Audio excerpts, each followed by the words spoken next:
अल्हम्दुलिल्लाहिल्लज़ी अब्दअल अफ़लाक वल अर्दीन वस्सलातु वस्सलामु अला मन काना नबिय्यन व आदमु बैनल माइ वत्तीन व अला आलिहि अत्तय्यिबीन अत्ताहिरीन व सहबिहिल मुकर्रमीन अल मुअस्सिबीन व औलियाइ उम्मतिही व उलमाइ मिल्लतिही अजमईन व अलैना मअहुम बिरहमतिका या अरहमर राहिमीन। अम्मा बअद फ़क़द क़ाल अल्लाहु फ़िल क़ुरानिल अज़ीम वल फ़ुरक़ानिल हमीद। फ़अऊज़ु बिल्लाहि मिनश शैतानिर रजीम। बिस्मिल्लाहिर रहमानिर रहीम। इन्नल्लज़ीना क़ालू रब्बुनल्लाहु थुम्मा इस्तक़ामू ततनज़्ज़लु अलैहिमुल मलाइकतु अल्ला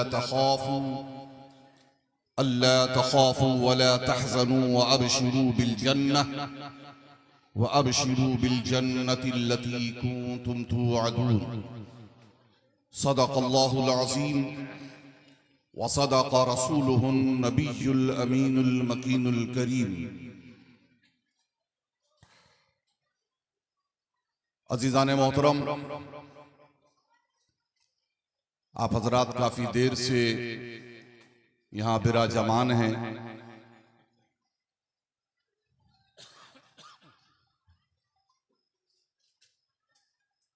और ना तो मनक़बत का सिलसिला तरन्नुम में समाअत करते रहे हैं, अपने मुकर्ररा वक्त से 40 मिनट लेट मुझे मौका मिला है।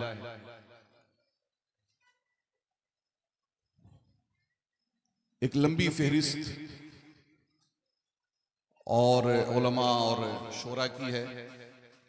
न जाने क्यों मुझे मुंतज़िमीन इजलास ने मुझे क्यों मदऊ किया, मुझे पता नहीं।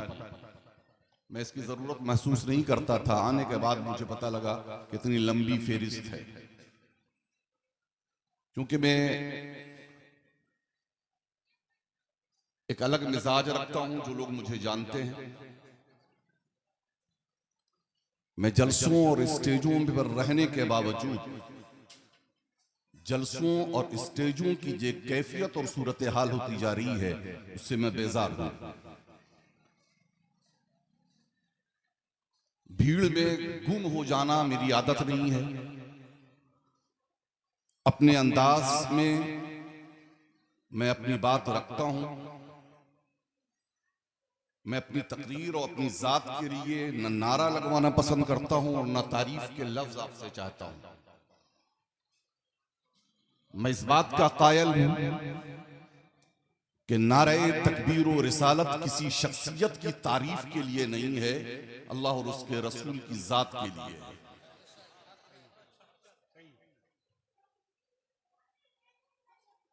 इसलिए अब तक जो नारे लगे और अब तक जो सुभान अल्लाह और अल्हम्दुलिल्लाह का मुतालबा किया गया, मैं अब कह देता हूं आपसे कि इत्मीनान से बैठे। इस जगह को कहा जाता है कि मेंबरे रसूल है, लेकिन ये यार बहुत बड़ी चीज है। मेंबरे रसूल होना ये बहुत बड़ी चीज है। अगर वाकई ये मेंबरे रसूल अगर हम दिल से भी मानते तो आज मेंबरे रसूल की हुर्मत पामाल नहीं की जाती। हम कहते हैं उलमा वारिसे रसूल हैं। मैं कहता हूं यार, ये मुंह और मसूर की दाल, वो उलमा होंगे जो वारिसे रसूल होंगे। हम जैसे लोग वारिसे रसूल होने के कतई दावेदार नहीं हैं। हाँ, हम इतना जरूर कहते हैं कि ये क्लास रूम है। मैं आपका टीचर हूं, उस्ताद हूं। एक टीचर अपने क्लास रूम के हर स्टूडेंट पर नजर रखता है कि उसकी कैफियत क्या है और उसकी सूरत हाल क्या है। इसलिए मैं भी जब बैठता हूं तो आगे से पीछे तक मेरी नजर रहती है कि हमारा कोई स्टूडेंट और कोई तालिब इल्म दाएं बाएं न करे, तज़िया औकात न करे, या तो क्लास रूम में रहे या गेट आउट फ्रॉम हियर। यहाँ बैठने की जरूरत नहीं है, आप उस वक्त आएंगे जब फिर नात खानी शुरू होगी। इसलिए जितनी देर मैं गुफ्तगू कर रहा हूं, बर्दाश्त अगर कर सकते हो प्यारे तो बर्दाश्त करो, नहीं कर सकते हैं तो कोई बात नहीं। वैसे भी शरीर तालिब इल्म को कौन पढ़ा सकता है। अल्हम्दुलिल्लाह, अल्लाह का शुक्र और एहसान है कि ये हमारा देश बहुत बड़ा है और पूरे हिंदुस्तान में मैं सफर करता हूं और अपने कैफियत और अपने मुतालबात के साथ, मुतालबात से नजराना मत समझना, मुतालबात ये कि वक्त पर तकरीर कराना है तो मुझे बुलाओ, अगर दुआ करानी है तो वो भी कह दो कि दुआ करने के लिए आ जाऊंगा। ना मैं आज से 20 साल 25 साल पहले यहाँ आया था, अल्हम्दुलिल्लाह 25-30 साल से तक स्टेज पर हूं। ना रोजे अव्वल कभी किसी चीज का मुतालबा किया नजराने की शक्ल में, और न कभी आज करता हूं, ना आइंदा इरादा है। आज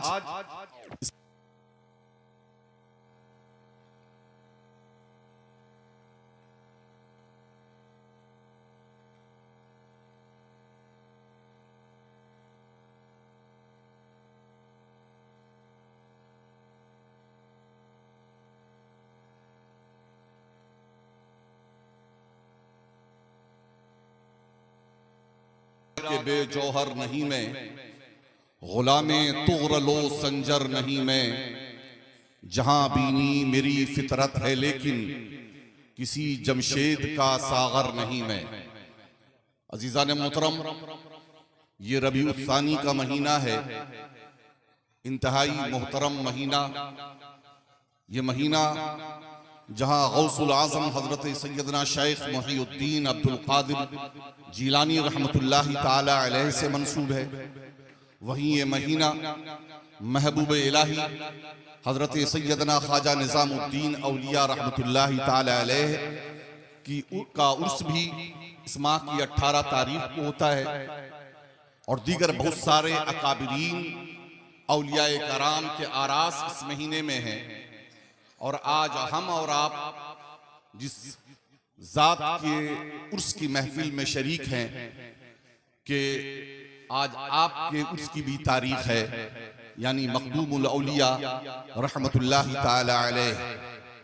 मैंने इनकी तारीख जानने की कोशिश की, लेकिन खातिर खा कोई कुछ बता ना सका। बहरहाल ये अल्लाह वालों की शान होती है। देखिए, वलियों की दो किस्में होती हैं। एक किस्म तो वो होती है जिसे मुरीद वली बनाते हैं, और एक वली वो होते हैं जिसे अल्लाह वली बनाता है। मुरीद जिसे वली बनाता है ना, मुरीद खत्म होते हैं, उनकी विलायत भी टाइम टाइम फिश हो जाती है, और जिसे अल्लाह वली बना। लगता है कि मेरी तकरीर के दरमियान अमेरिका की साजिश चल रही है क्या?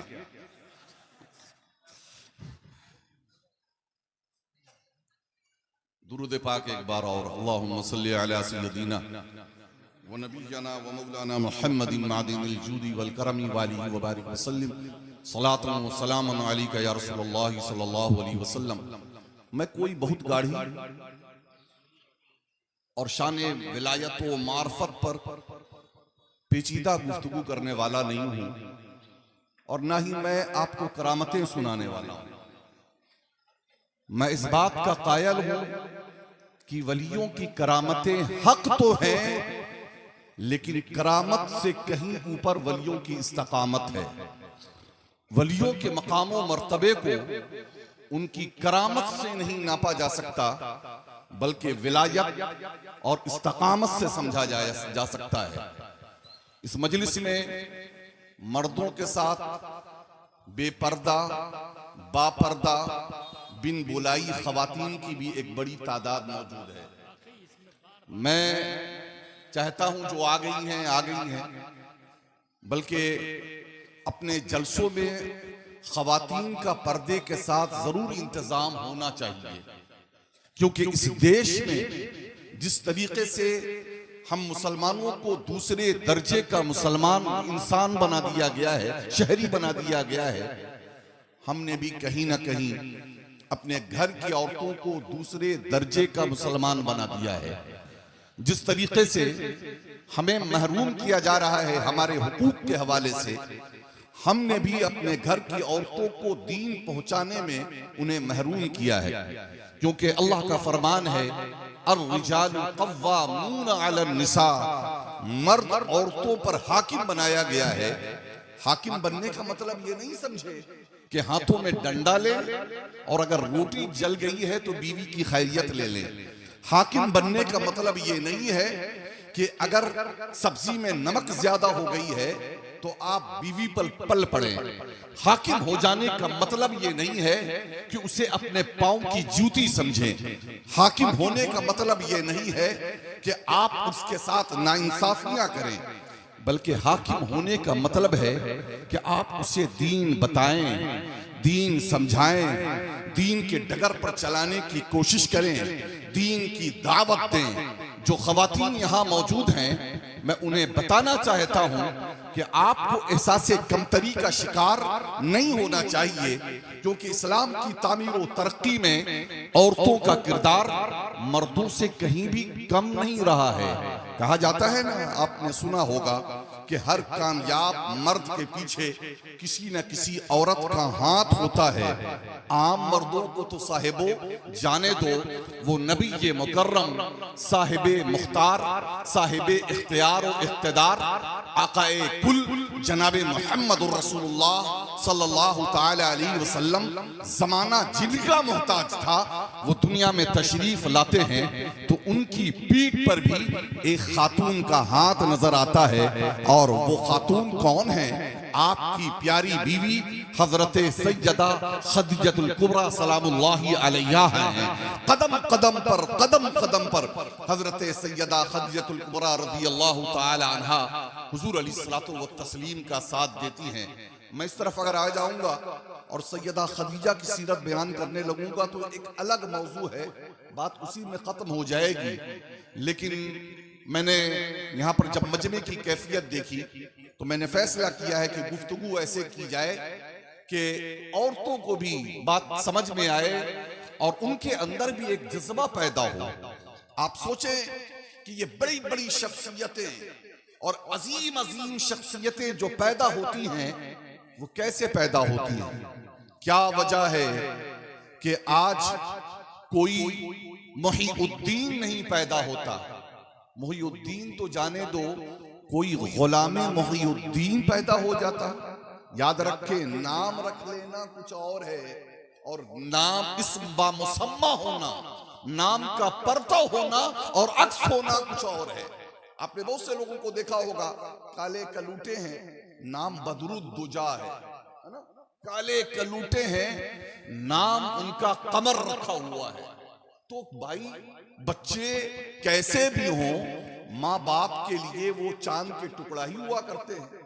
रुख उनका कैसा हो, रंग उनका कैसा हो, वो काले कलूटे क्यों ना हो, नकचिपटे क्यों ना हो, उनके लिए चांद सूरज हुआ करते हैं बच्चे। तो नाम रख देना कुछ और है, इस्म बामुसम्मा, नाम का परतव और अक्स बन जाना कुछ और है। हकीकत तो ये है, क्या माओं की कोख बांझ हो गई है कि आज कोई वाकई गुलाम मोइनुद्दीन पैदा क्यों नहीं होते? आज कोई गुलाम मोइनुद्दीन क्यों नहीं पैदा होता? आज कोई वलियों के नक्शे कदम पर चलने वाला कोई मर्द मोमिन क्यों नहीं पैदा होता?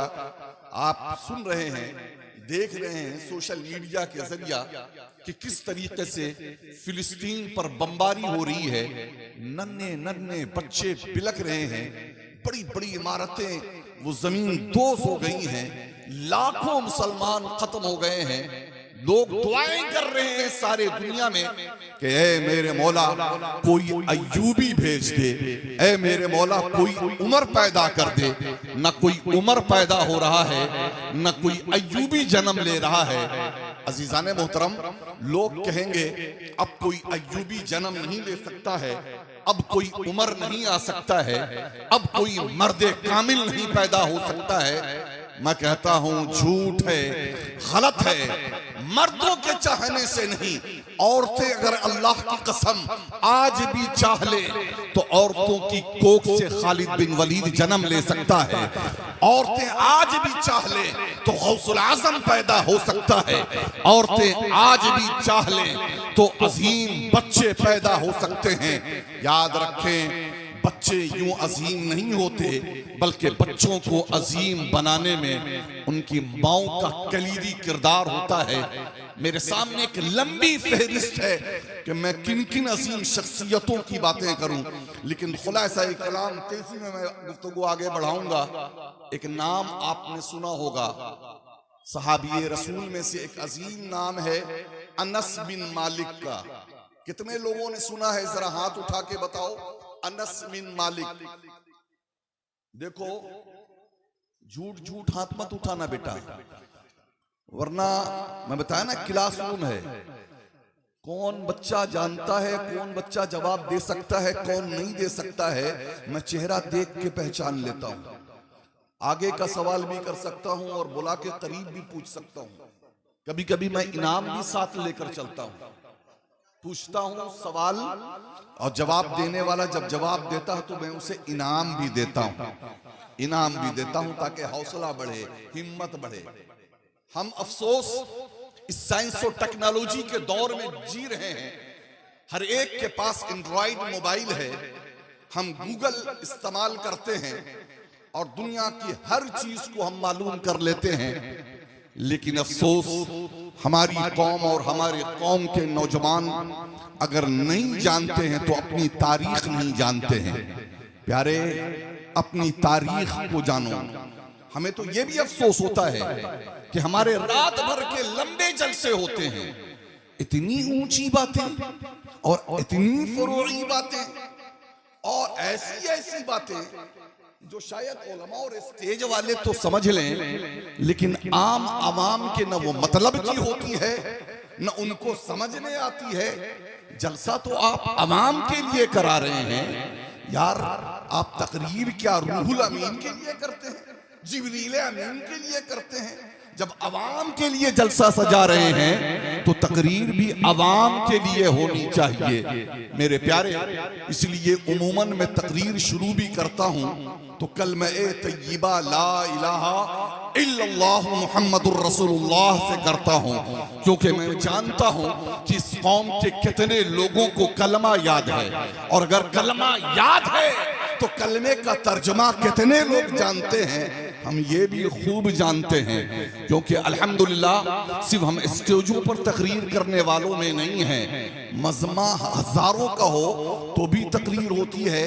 और कोई एक नौजवान मेरी ऑफिस में आ जाए और मुझसे सवाल करे, तीन समझना चाहे, तो उस एक बंदे के लिए भी मैं 1 घंटे तकरीर करता हूं। इसलिए अवाम की किल्लत व कसरत मेरे लिए कोई माना नहीं रखती है।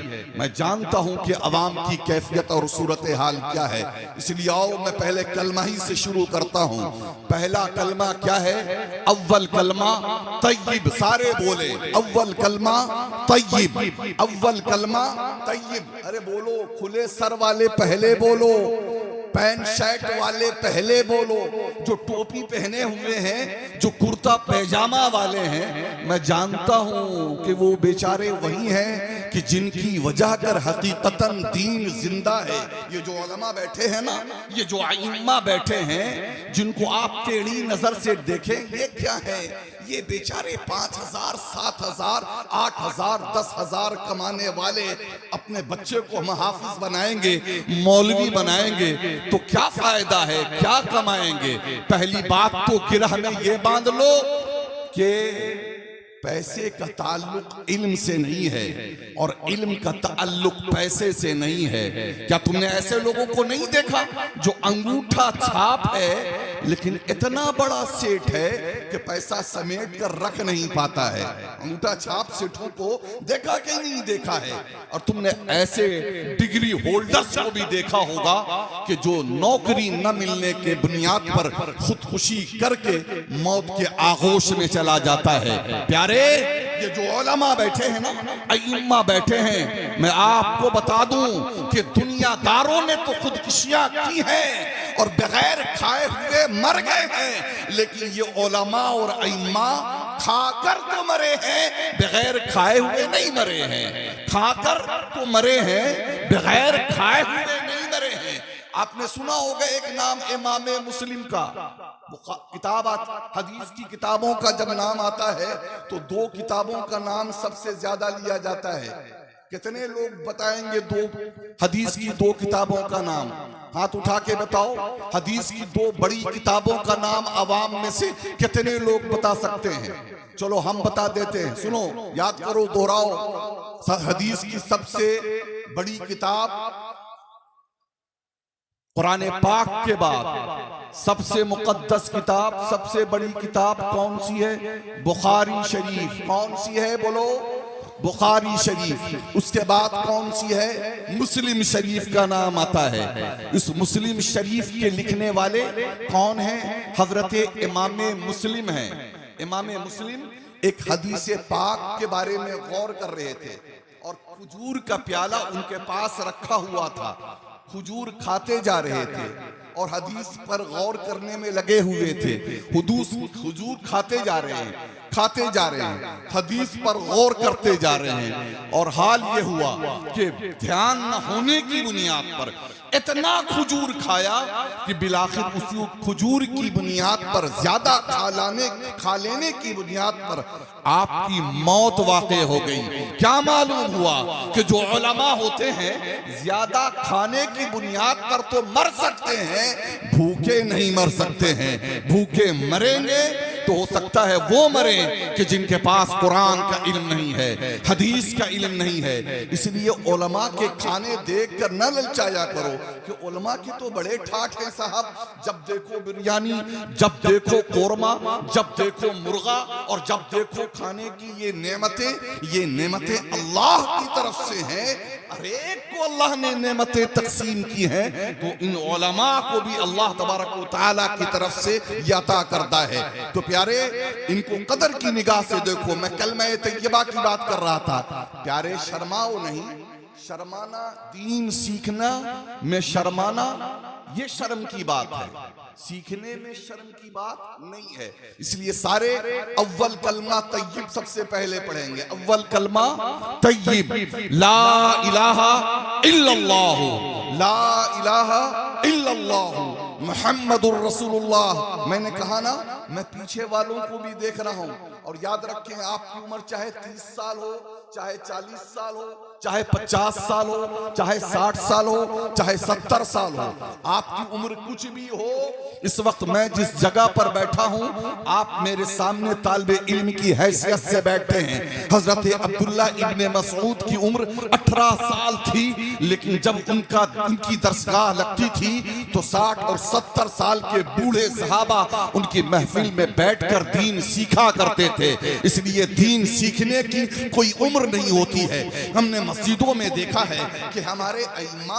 जब दर्स के लिए बैठते हैं ना, तो हाल ये होता है कि नौजवान तो सीखने के लिए बैठ जाता है, लेकिन ये 60 साल वाले नहीं बैठते हैं, 70 साल वाले नहीं बैठते हैं कि जरा जाते जाते दीन सीख लें, जाते जाते दीन सीख लें। प्यारे, याद रखो, याद रखो, जो उम्र आपकी सीखने में जाएगी और सीखते सीखते मौत आएगी, तो आपकी एक मौत तालिबे इल्म की मौत होगी। और तालिबे इल्म दीन सीखते सीखते जो दुनिया से जाता है, इंशाअल्लाह वो अल्लाह के करम से डायरेक्ट जन्नत में जाएगा। इसलिए अपने आप को तालिबे इल्म बना करके रखो। ला इलाहा इल्लल्लाह मुहम्मदुर रसूलुल्लाह सारे के सारे दोहराएं। और अब तर्जुमा सुन लें, तर्जुमा सुन लें। मैं जानता हूं कि कलमा अगर किसी को याद होगा तो तर्जुमा उंगली पर गिरे हुए चंद लोगों को याद होगा। तर्जुमा सुने कि अल्लाह के सिवा कोई माबूद नहीं, अल्लाह के सिवा कोई पूजा के लायक नहीं, अल्लाह के सिवा कोई बंदगी के लायक नहीं, अल्लाह के सिवा परस्तिश के कोई लायक नहीं। मोहम्मद सल्लल्लाहु अलैहि वसल्लम अल्लाह के रसूल हैं। ये पहला कलमा है। और दूसरा कलमा भी आप दोहरा ले, अशहदु अल्लाह इलाहा, बोलो यार, अशहदु अल्लाह इलाहा इल्लल्लाह। नाच सुनने वाला रफू चक्कर हो गया।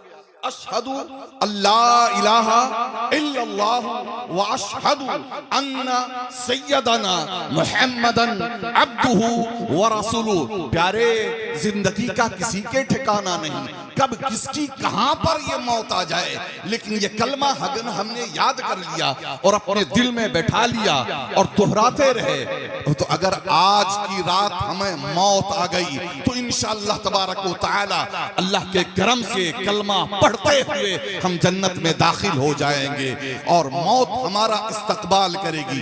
प्यारे, अशहदु अल्ला इलाहा इल्लल्लाह व अशहदु अन्ना सय्यदना मुहम्मदन अब्दुहु व रसूलुहु। अब तर्जुमा सुने कि अल्लाह, मैं गवाही देता हूं कि अल्लाह के सिवा कोई माबूद नहीं। बोले, मैं गवाही देता हूं कि अल्लाह के सिवा कोई माबूद नहीं और मैं गवाही देता हूं कि मोहम्मद सल्लल्लाहु अलैहि वसल्लम अल्लाह के बंदे और उसके रसूल हैं। अब तीसरा, चौथा, पांचवा की तरफ जाऊंगा तो बकिया लोग बोर होंगे, इसलिए बस इतना ही पर मैं बस करता हूं, इतना ही काफी है। याद रखें, ये वो कलमा है, ये वो कलमा है कि जिस कलमे को पढ़कर बंदा साहिबे ईमान होता है। ये वो कलमा है कि जिस कलमे को पढ़कर बंदा मोमिन होता है। ये वो कलमा है कि जिस कलमे के तहफ्फुज़ के लिए सहाबा ने अपने जानों की बाजी लगा दी। ये वो कलमा है कि जिस कलमे की सरबलंदी के लिए सहाबा और अहले बैत ने जिंदगी भर जिद्दोजहद किया। ये वो कलमा है कि जिसके लिए गौसे आजम ने अपनी सारी जिंदगी गुजार दी। ये कलमा है कि जिसके लिए संजान की सरजमीन जमीन से चलकर गरीब नवाज हिंदुस्तान की सरजमीन पर आए। ये वो कलमा है कि जिसकी सरबलंदी के लिए कुतुबुद्दीन बख्तियार काकी हो, महबूब इलाही हो, ख्वाजा नसीर हो, मखदूम अलाहुल हक पंडवी हो, मखदूम अशरफ जहांगीर समनानी हो, मखदूम जहां शेख शरफुद्दीन अहमद यहया मनेदी हो। ये बुजुर्गान दीन, वो उलमा ने जो कोशिशें की हैं, इसी कोशिश यही की है किसी तरीके से ये कलमे का मामला सरबलंदी का रहे, कलमा सरबलंद रहे और कलमे की मोहब्बत मुसलमानों के दिलों में उतार दी जाए और इस कलमे की तरफ गैरों को दावत दी जाए, गैरों को बुलाया जाए। मेरे प्यारे, मैं खातून की बात कर रहा था। इस कलमे की सरबलंदी के लिए जहां मर्दों ने कुर्बानियां दी हैं, इसी कलमे की सरबलंदी के लिए खवातीन ने भी कुर्बानियां दी हैं। इस्लाम के लिए, दीन के लिए। आप जानते हैं कि सबसे पहले किसने अपनी जान का नजराना पेश किया है? दीन के लिए, इस कलमे के लिए, इस कलमे के तहफ्फुज़ के लिए सबसे पहले अपनी जान का नजराना किसने पेश किया है? खवातीन सुन लो और फख्र से सुनो, किसी मर्द ने इस दीन के लिए पहली कुर्बानी नहीं दी है, बल्कि एक औरत ने इस दीन के लिए, इस कलमे के लिए सबसे पहली कुर्बानी दी है और उस औरत का नाम हजरत सुमैया है। हजरत सुमैया है। ये कनीज थी, लौंडी थी। बदबख्त अबू जहल ने आप पर तशद्दुद किया है, लेकिन आप कलमा छोड़ने के लिए तैयार नहीं हुई हैं। उस बदबख्त ने आपका एक पांव एक ऊंट में बांधा है और दूसरा पांव दूसरे ऊंट में बांधा है और दोनों ऊंटों को दोनों समतों में जो है वो हका दिया है। हजरते सुमैया चिर गई हैं, लेकिन उनके चिरे हुए जिस्म नाज़नीन से भी अल्लाहु अहद, अल्लाहु अहद, अल्लाहु अहद का नारा बुलंद हो रहा था। प्यारे, याद रखो, ये कलमा वो अजीम कलमा है। मैं बल्कि कहता हूं कि ये दौर कौन सा दौर है? ये इर्तिदाद का दौर है और हमें मुस्लिम औरतों और मुस्लिम बच्चियों को बचाना ये वक्त का बहुत बड़ा चैलेंज है। आपने सुना होगा 10 लाख से ज्यादा मुस्लिम बच्चियां मुर्तद हो गई हैं। जिन्होंने अपना दीन छोड़ दिया है।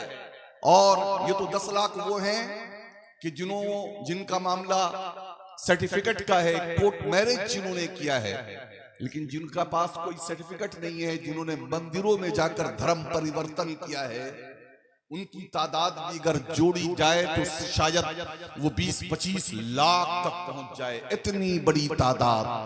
सवाल ये पैदा उठता है कि ये मुस्लिम बच्चियां और खवातीन अपने दीन को क्यों छोड़ रही हैं? इसका जिम्मेदार कौन है? बात वहीं आती है, अर्रिजालु कव्वामून अलन निसा, मर्द इसका जिम्मेदार है। अगर मर्द चाहता तो अपनी बीवी की जिंदगी में तब्दीली पैदा कर देता, मर्द अगर चाहता तो अपनी बेटियों को संवार देता, मर्द अगर चाहे तो अपने बहनों को नई शाहराह दिखाए, मर्द अगर चाहे तो कायनात में इंकलाब बर्पा कर सकता है। मर्दों को हाकिम बनाया गया है। आज हजरत सुमैया को जो वाकया मैं सुना रहा हूं ना, इस एक वाकये को अगर बहनों बेटियों तक पहुंचा दिया जाए कि मेरी लाडलियों, मेरी बेटियों, मेरी बहनों, याद रखो ये वो दीन है कि जिसकी सरमलंदी के लिए, जिस कलमे के बचाने के लिए हजरत सुमैया ने अपनी जान तो दे दी है, लेकिन कभी अपने दीन का सौदा नहीं किया है। इसलिए तुम अपनी हजरत सुमैया के नक्शे कदम पर चलो और अपने ईमान का सौदा न करो। हजरत अनस बिन मालिक की मैं बात कर रहा था। हजरत अनस बिन मालिक एक अजीम मुहद्दिस है। आप कुतुब अहादीस को पलटेंगे, चाहे वो बुखारी शरीफ हो, चाहे मुस्लिम शरीफ हो, चाहे अबू दाऊद हो, चाहे इब्ने माजा हो, या दीगर कोई भी कुतुब, हजरत अनस बिन मालिक की रवायत मिलनी है। बहुत बड़े मुहद्दिस हैं। गालिबन हजरत अबू हुरैरा के बाद सबसे ज्यादा रिवायत हजरत अनस बिन मालिक से मरवी है।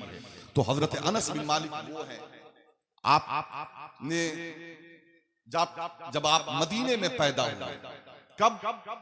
जब हुजूर अलैहिस्सलातु व तस्लीम ने अभी मक्का से मदीना हिजरत नहीं किया है। माँ का नाम उम्मे सुलैम है। जब ये सिर्फ 10 साल के थे तो आका करीम सल्लल्लाहु तआला अलैहि वसल्लम हिजरत करके मदीना तशरीफ लाए हैं। और हजरत उम्मे सुलैम, इनकी माँ ने इब्तदाई जमाने में ही इस्लाम कबूल कर लिया है। और फिर आका करीम सल्लल्लाहु तआला अलैहि वसल्लम के पास कुछ दिनों के बाद पहुंची हैं। बहुत गौर से सुने, और बिलखुसूस मैं औरतों से भी गुजारिश कर रहा हूं कि अगर औरतें अगर चाहें तो अपने बच्चों को क्या से क्या बना सकती हैं। हजरत उम्मे सुलैम हुजूर के पास पहुंची, कहने लगी, या रसूलल्लाह, मक्का की मालदार खातून ने, मर्दों ने आपके पास बड़े बड़े नजराने पेश किए हैं, बड़ी बड़ी खिदमात आपकी की हैं। मैं उम्मे सुलैम वो औरत है कि जिसके शौहर ने इस्लाम कबूल करने के बुनियाद पर उसे छोड़ दिया है और छोड़कर न जाने कहां रवाना हो गया है।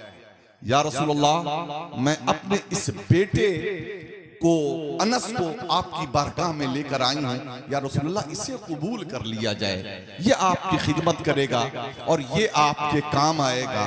मैं नजराने के तौर पर आपकी बारगाह में अपने बेटे अनस को पेश करती हूँ। सुभान अल्लाह, अल्लाहु अकबर। वो कितना बड़ा नजराना था जो उम्मे सुलैम ने आका करीम सल्लल्लाहु अलैहि वसल्लम की बारगाह में पेश किया। और हजरत अनस 10 साल हुजूर अलैहिस्सलातु व तस्लीम के सफर व हजर में साथ रहे, खिलवत व जिलवत में साथ रहे। फरमाते हैं, अल्लाह की कसम, मैं उस वक्त हुजूर के साथ होता था जिस वक्त कोई हुजूर के साथ नहीं होता था। इसलिए जो रिवायतें बहुत सी मैंने जो की हैं, वो रिवायतें किसी दूसरे सहाबी न कर सके हैं। वो फरमाते हैं कि मैं 10 साल हुजूर की खिदमत में रहा। कभी कभी गलतियां भी हुई हैं, लेकिन हुजूर ने न कभी मुझे डांटा, न कभी डपटा, न कभी झिड़का। जो लोग अपने गुलाम रखते हैं, नौकर रखते हैं, मातहत रखते हैं, अल्लाहु अकबर, उनका हाल ये है कि वक्त का फिरौन बने बैठे हुए हैं। और बहुत से लोगों का हाल ये है कि अपने मातहतों के साथ वो सीधे मुंह से बात भी करना पसंद नहीं करते हैं। मैं ऐसे लोगों से कहना चाहता हूं कि नबी अकरम सल्लल्लाहु तआला अलैहि वसल्लम की जिंदगी का मुताला करो। हुजूर हजरत अनस उनके खादिम हैं।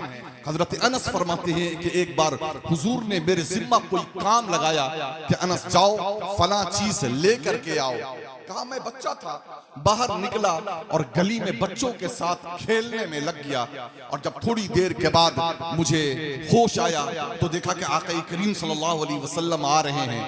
हुजूर ने न मुझे झिड़का न डांटा, बस सर पर हाथ रखा, आहिस्ता से कान पकड़ा और मुस्कुराते हुए कहा, अनस मैंने तुझे कोई काम बताया था? हजरत अनस फरमाते हैं, अल्लाह की कसम मैंने कहा या रसूलल्लाह मैं भूल गया था, माफ कर दिया जाए। हुजूर मुस्कुरा पड़े, सर पे एक बार फिर हाथ फेरा और फरमाते हैं मैं दौड़ता हुआ गया और वो सामान लेकर आया जो हुजूर अलैहिस्सलाम ने कहा था। ये 10 साल तक हुजूर की सोबत में रहते हैं और तकरीबन 2000 से ज्यादा मरवियात हजरत अनस बिन मालिक से मरवी हैं। तो वक्त का अजीम मुहद्दिस बनाने में रोल किसका है? माँ का रोल है। हजरत अनस बिन मालिक को अनस बिन मालिक जैसा अजीम मुहद्दिस बनाने में उनकी माँ उम्मे सुलैम का कलीदी रोल है। मेरे बहनों, मेरी बेटियों, अगर तुम भी आज चाहो तो अजीम फर्जत तुम्हारे घरों में जन्म ले सकते हैं। आज हमारा हाल ये है कि हर कोई दुआ करता है कोई अय्यूबी जन्म ले ले, कोई उमर पैदा हो जाए, लेकिन अपने घर में पैदा होता हुआ नहीं देखना चाहता। हर कोई चाहता है पड़ोसी के यहाँ जन्म ले, हर कोई चाहता है पड़ोसी के यहाँ, हमारे यहाँ जन्म न ले। हजरत गौसे आजम शेख अब्दुल कादिर जिलानी रहमतुल्लाहि ताला अलैह के बारे में आप खूब जानते हैं ना कि गौसे आजम जब पैदा हुए तो रमजानुल मुबारक के महीने में तो रोजे से थे। गौसुल आजम रजी अल्लाह ताला अन्हु की कैफियत ये थी कि सरकार गौसे आजम रजी अल्लाह ताला अन्हु हाफिज कुरान पैदा हुए। बाज रवायतों में है कि 18 पारा के हाफिज थे और बाज रवायतों में यह है कि मुकम्मल हाफिज कुरान थे। आज अफसोस अलमिया यह है कि वलियों के मुखालिफीन की एक जमात वलियों की करामतों पर तनकीद कर रही है और तरह तरह की बातें कर रही है कि ये वलियों की करामतें जो है किस्से और कहानियां हैं।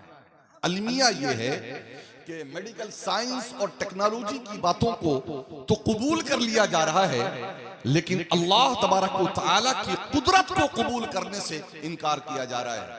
मैं आपको बताऊं कि आज का मेडिकल साइंस इस बात को तस्लीम कर रहा है कि बच्चा अगर पेट में होता है ना तो माँ के काम और अफ़आल और अक़वाल के असरात बच्चे के पेट में होने वाले बच्चे के ऊपर उसके असरात मुरत्तब होते हैं।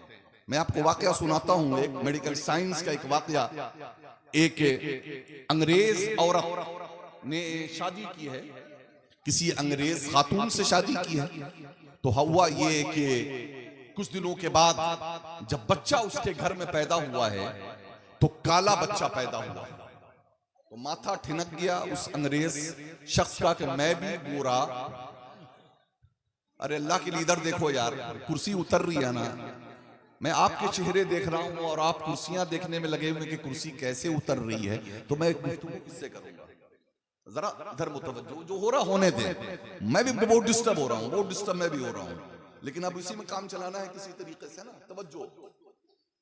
तो उस अंग्रेज शख्स को बड़ा वसवसे में पड़ गया ये कि मैं भी गोरा, मेरे 7 पुश्तों में कोई काला नहीं है, मेरी बीवी भी गोरी और 7 पुश्तों में इसके भी कोई काला नहीं है, तो ये बेटा जो काला कैसे पैदा हो गया? शक में पड़ गया कि कुछ गलत मामला तो नहीं है। डॉक्टर्स के पास, डॉक्टर्स ने चेक किया, कहा कि नहीं तेरा ही बेटा है। डीएनए रिपोर्ट मंगवाई गई, डीएनए रिपोर्ट में यही आया कि इसी का बेटा है। अब करे तो क्या करे, वो एक साइकोलॉजिस्ट के पास पहुंचा, माहिर नफ्सियात के पास, कि जरा देखे तो सही कि आखिर हम लोगों के यहाँ घर में ये बच्चा जो पैदा हुआ है, ये काला बच्चा कैसे पैदा हो गया है। साइकोलॉजिस्ट ने कहा कि ठीक है, जरा बीवी को मेरे पास लेकर के आओ। दूसरे दिन वो बीवी को लेकर के पहुंचा। बीवी से उस साइकोलॉजिस्ट ने पूछा कि बताओ तो सही, जब तुम हालत हमल में थी, जब बच्चा तुम्हारे पेट में था, तो तुम्हारा मशगला क्या था? कहा मशगला क्या होना था, मैं तो घर ही में रहती थी, जॉब से मैंने छुट्टी ली हुई थी, घर पर रहती थी। कहा कुछ तो बताओ। कहा बस मॉर्निंग वॉक के लिए जाया करती थी। कहा अच्छा, मॉर्निंग वॉक में जो जाती थी तो कहां जाती थी?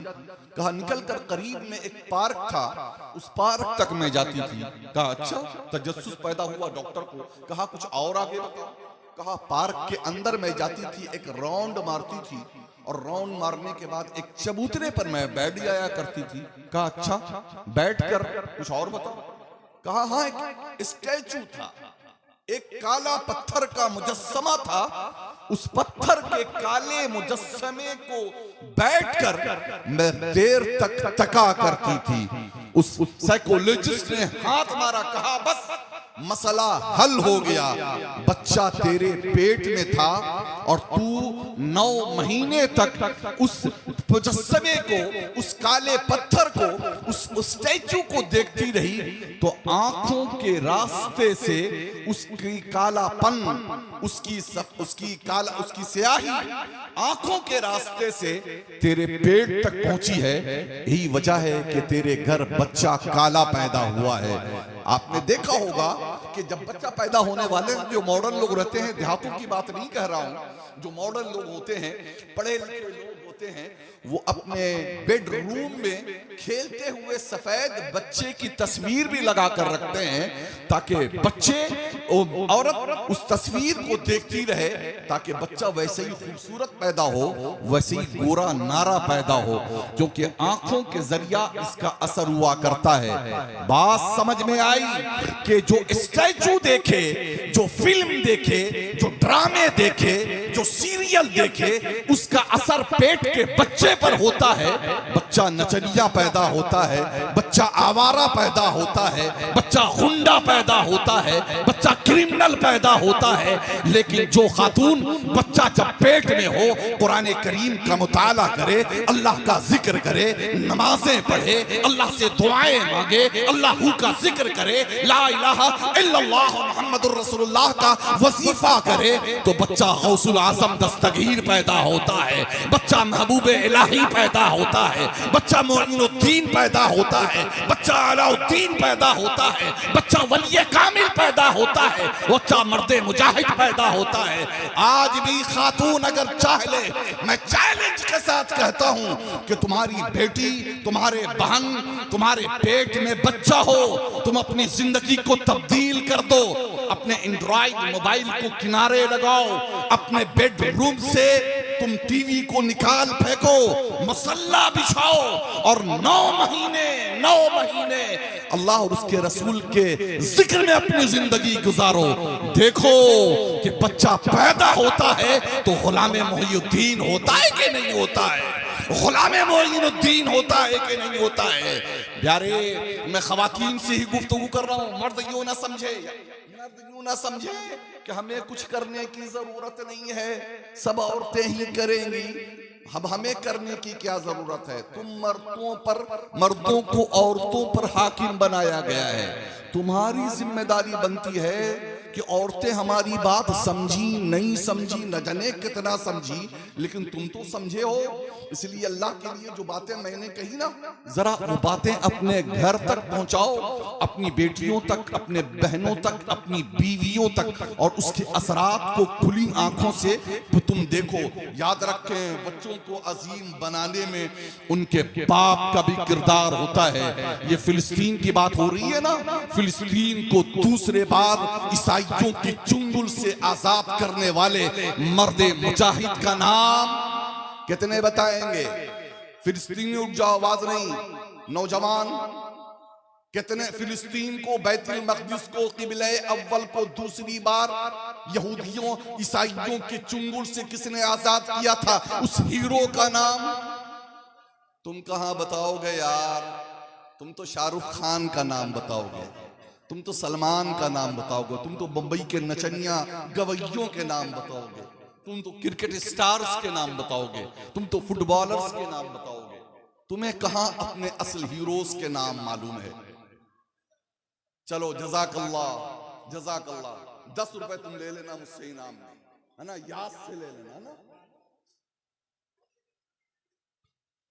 और भी बताने वाले हैं, और भी बताने वाले, मैं जान रहा हूं। लेकिन मैं जान रहा हूं जितनी बड़ी तादाद में हाथ उठना चाहिए था यार, कुछ नहीं तो 100 200 500 लोग हैं, उन 500 में 5 लोगों के हाथ उठेंगे। उसका नाम सुल्तान सलाहुद्दीन अय्यूबी है। आज भी ईसाइयों के खेमे में सुल्तान सलाहुद्दीन अय्यूबी का जब नाम लिया जाता है तो लर्जा पैदा हो जाता है, लर्जा पैदा हो जाता है। सुल्तान सलाहुद्दीन अय्यूबी ऐसे नहीं सुल्तान सलाहुद्दीन अय्यूबी बना। सुल्तान सलाहुद्दीन अय्यूबी के वालिद का नाम जानते हैं आप? कितने लोग बताएंगे? मैं जानता हूं एक भी नहीं बताएगा, सामने बता देता हूं। उनका नाम नजमुद्दीन है। क्या नाम है? बोलो। सुल्तान सलाहुद्दीन के वालिद का नाम नजमुद्दीन है। नजमुद्दीन। नजमुद्दीन आ रहे थे गली में, सलाहुद्दीन खेल रहे थे, 5 साल के बच्चे थे। खेलते हुए देखा है तो तैश में आ गए, पकड़ा है गरीबान से। 7 फुट के नजमुद्दीन थे और फिर उठा लिया ऊपर। 7 फीट और उठाएगा 10 फीट। 5 साल के बच्चे को कहा, बेटे मैंने तेरी मां से शादी इसलिए नहीं की थी कि मेरा बेटा पैदा हो तो आवारा गर्दी करे और गलियों में खेल कूद करे, बल्कि मैंने तेरी मां से शादी इसलिए की थी कि मेरे घर औलाद हो तो बैतुल मक़दिस का आजाद करने वाला अजीम फर्जंद पैदा हो। मैंने इसलिए पैदा किया। और उसके बाद जो है छोड़ा है ऊपर से। 5 साल का बच्चा गिरा है 10 फीट से ऊपर से। दर्द के आसार चेहरे पर जाहिर हुए। नजमुद्दीन ने बेटे सलाहुद्दीन की तरफ देखा, कहा बेटा दर्द होता है? बेटा दर्द होता है? कहा हाँ हाँ दर्द तो है, तकलीफ है। तो कहा रोता क्यों नहीं, चीखता और चिल्लाता क्यों नहीं? अब जरा सलाहुद्दीन अय्यूबी का जवाब सुनो। फरमाया, जिसे क़िबले अव्वल को आजाद करना हो उसे ज़ेब नहीं देता कि वो दर्द पर चिल्लाए और रोए, है ना? वो दर्द पर चिल्लाए और रोए, वो उसे ज़ेब नहीं देता है, इसलिए मैं ही नहीं रोया हूं। प्यारे, ये वो सलातीन ऐसे वैसे सलातीन नहीं थे। दिनों में वो मार के लड़ते थे और रातों में अल्लाह तबारक व तआला की बारगाह में दुआएं करते थे, गिड़गिड़ाते थे। आज हम रोना रोते हैं और दूसरों से हम दुआओं की दरखास्तें करते हैं। ठीक है, आप उलमा से, मशाइख से, बुजुर्गों से, हाजियों से, नमाजियों से दुआएं करो, लेकिन मेरी बात भी याद रखो, आपका रब आपसे कहता है उदऊनी अस्तजिब लकुम, तुम मुझसे दुआ करो, मैं तुम्हारी दुआओं को कबूल करता हूं। अगर आप मसाइल में गिरफ्तार हो, मसले में फंसे हो, इल्म की मंजिलें नहीं तय कर रहे हैं, बरकतें नहीं हैं, औलाद बेवफा हो चुकी है, अल्लाह की कसम जब जमाना सो रहा हो, मुसल्ला बिछाएं, 2 रकात नमाज पढ़ें और रोकर अल्लाह की बारगाह में दुआ करें। और जब हाथ फेरेंगे तो आपको महसूस होगा कि जैसे रब की तरफ से आवाज आ रही हो, ए मेरे बंदे, तूने मुझसे मांगा और मैंने तेरी दुआ को कबूल कर लिया है, मैंने तुझे अता कर दिया है। बंदो, अल्लाह से मांगो तो सही, वो बड़ा अता करने वाला है।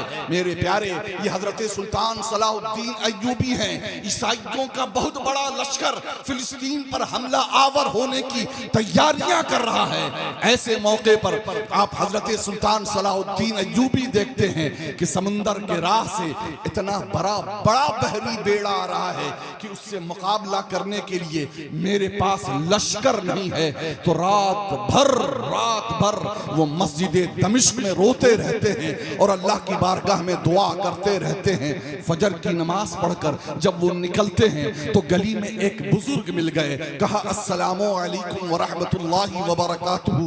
बुजुर्ग ने कहा, वालेकुम सलाम व रहमतुल्लाहि व बरकातुहू। सुल्तान सलाहुद्दीन अय्यूबी उन्हें पहचानते नहीं थे, लेकिन वक्त का इतना बड़ा फरमा रवा, इतना बड़ा बादशाह सिर्फ सूरत देखकर, नेक और पाकबाज समझकर, मर्द मोमिन जानकर उनसे दुआ की दरखास्त करता है। आज हमारा हाल ये है कि आज हमारे सामने से आलिम साहब गुजर जाएं, हाजी साहब गुजर जाएं, नमाजी साहब गुजर जाएं, हम सलाम करने के लिए तैयार नहीं होते जब तक कि हम जान न जाएं कि सामने वाला कौन है। प्यारे सुनो, अगर जान कर सलाम करते हो, पहचान कर सलाम करते हो, और जानते नहीं हो, पहचानते नहीं हो, सलाम नहीं करते हो, तो सुन लो कि तुम कुर्बे क़यामत में जी रहे हो। क्योंकि अल्लाह के रसूल फरमाते हैं कि क़यामत जब करीब आएगी तो ज़माना वो आ जाएगा, लोग जान पहचान वालों को सलाम करेंगे और जिसे न जानते होंगे उसे सलाम भी नहीं करेंगे।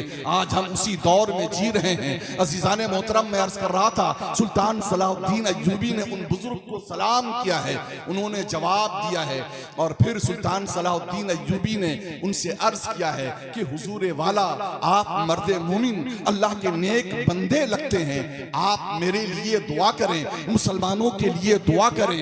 ईसाइयों का एक बहरी बेड़ा समंदरी रास्ते से चलता हुआ तेजी के साथ हमारे मुल्क की तरफ आ रहा है, अगर वो उतर गया खुश्की पर तो हम उसका मुकाबला न कर सकेंगे। बुजुर्ग ने सुल्तान सलाहुद्दीन अय्यूबी की आंखों में आंखें डाला है, अल्लाहु अकबर, आंखों में आंखें डाला है, कहा सुल्तान, तूने जो रात भर रो रो कर दुआ की है, अल्लाह ने तेरी दुआ में उस समंदरी बेड़े को गर्क कर दिया है और वो डूब चुका है, इसलिए बेफिक्र हो जा, तेरी दुआ बारगाह इजाबत से टकरा चुकी है। तो ये सुल्तान सलाहुद्दीन अय्यूबी है, और इतना अजीम शख्सियत बनाने में किरदार किसका है, रोल किसका है, वो उनके वालिद हजरत नजमुद्दीन का रोल है। आखिरी चंद बातें अर्ज करके मैं गुजर जा रहा हूं, आखिरी चंद बातें वो ये कि प्रैक्टिकली बातें मैं अर्ज कर रहा हूं। अरे साहिबो, हम लोगों के बचपन के जमाने में होता ये था, जब लाइट नहीं थी, रोशनी नहीं थी, मोबाइल नहीं था, टीवी नहीं थी, जब अंधेरे ही भले थे, कदम राह पर थे, ये रोशनी लाई है मंजिल से बहुत दूर। तो जानते हैं मशगला तो हर जमाने में कुछ न कुछ होता था। उस जमाने में मशगला ये होता था कि घर की जो नानियां होती थी, दादियां होती थी, खालाएं होती थी, फूफियां होती थी, वो बच्चों को समेट कर लेकर बैठ जाती थी और फिर कहानियां सुनाई जाती थी।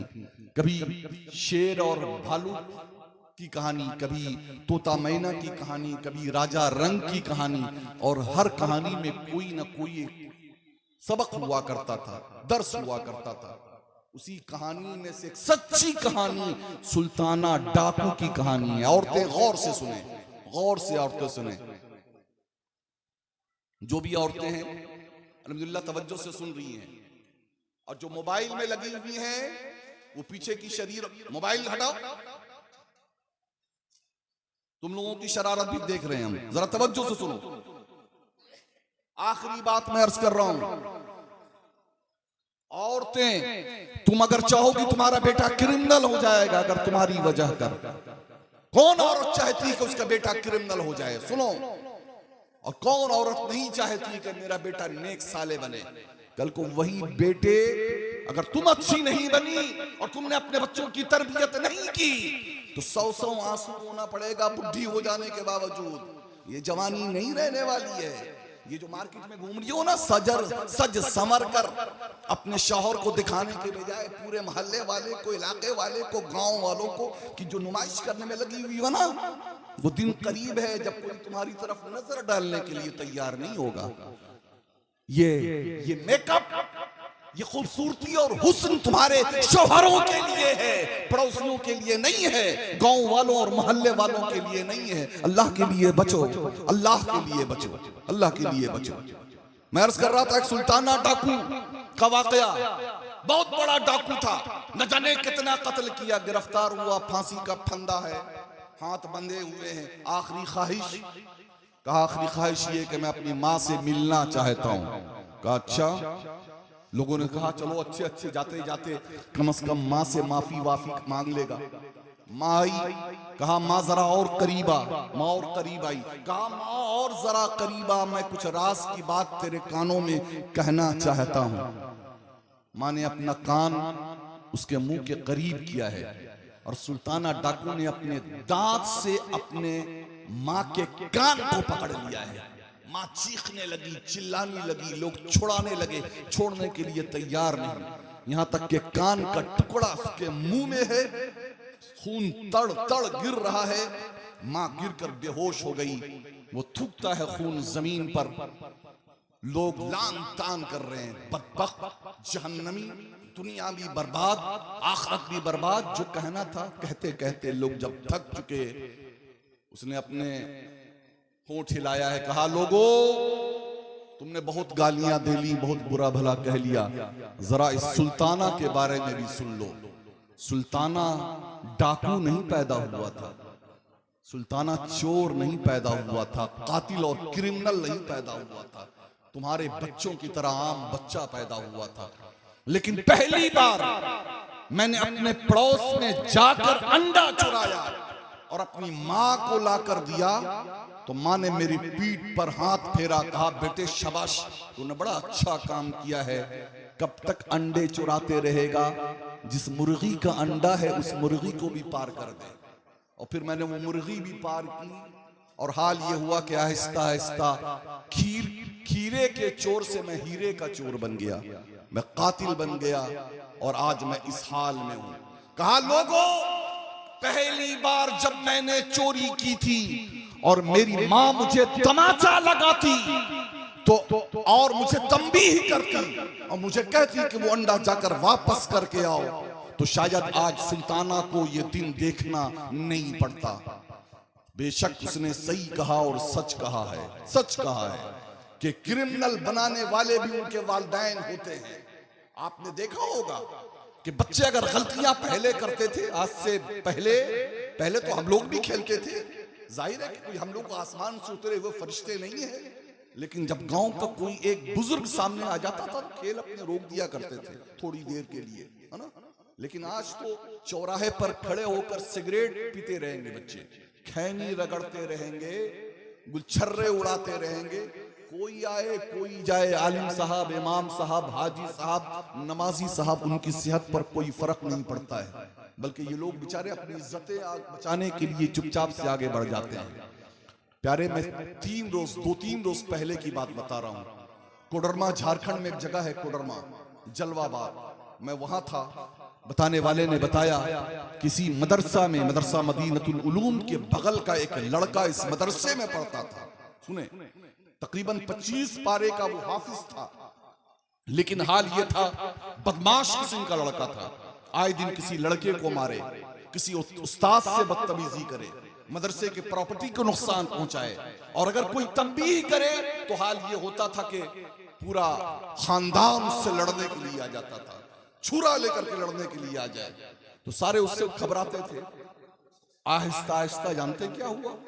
उस बच्चे का, उस लड़के का हाल हुआ जिसकी उम्र 17 से 18 साल थी, कि उसने गांव के ही क्रिमिनल लड़कों के साथ दोस्ती हो गई, सिगरेट में गांजा डालकर पीना शुरू किया है, और दूसरी नशे में गिरफ्तार हुआ है, चोरियां छोटी मोटी शुरू की है, और ऐन रमजान में अपने मादरे इल्मी में, जिस मदरसे में वो पढ़ता था, उसी मदरसे में नकब लगाकर 1.5 से 2 लाख रुपए चुरा कर लेकर जाता है। तहकीक की जाती है तो पता लग जाता है कि यह काम फलां लड़के का है।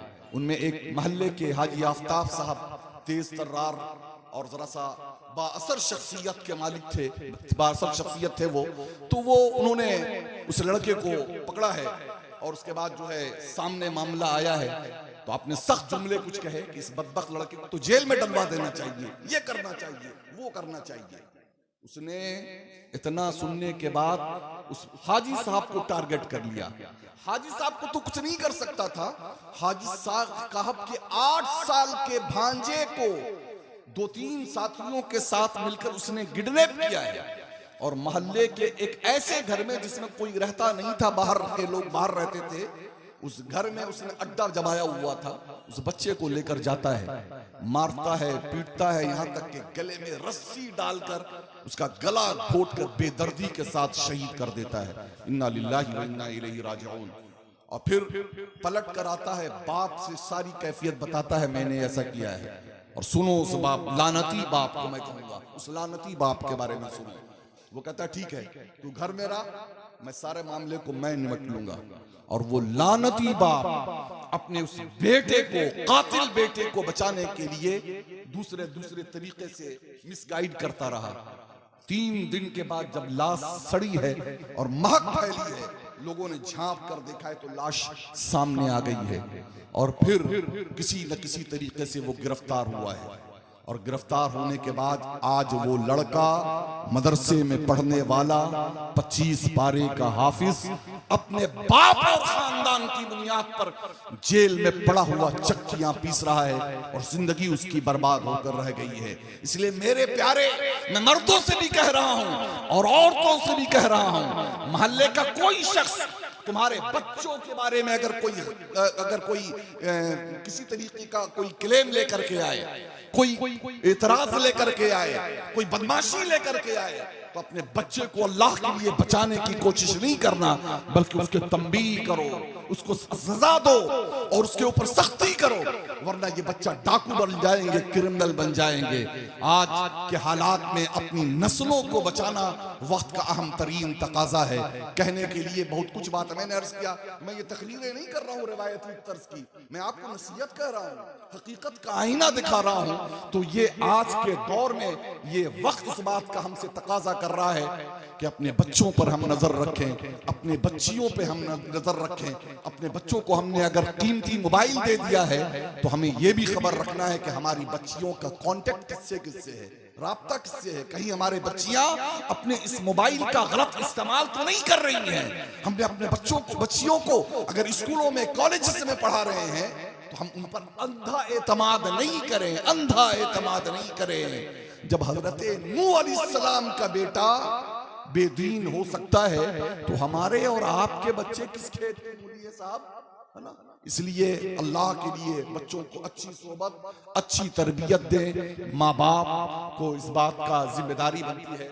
तो अल्लाह करीम हम सबको ये तौफीक अता फरमाए कि हम आने वाले चैलेंजेस के लिए, हालात का मुकाबला करने के लिए अपने आप को तैयार करें, एक अच्छा माहौल बनाएं।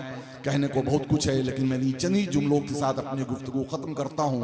कहने सुनने में जो कुछ भी गलतियां हुई हैं, अल्लाह रब्बुल करीम को हाजिर नाजिर जानकर तौबा व इस्तग़फ़ार करता हूँ। अस्तग़फ़िरुल्लाह रब्बी मिन कुल्लि ज़ंबि व अतूबु इलैहि।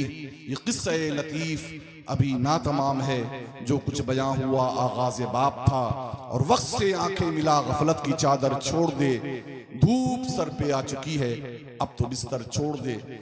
वाखिरु दावाना अनिल हम्दुलिल्लाहि रब्बिल आलमीन। अस्सलामु अलैकुम व रहमतुल्लाहि व बरकातुहू।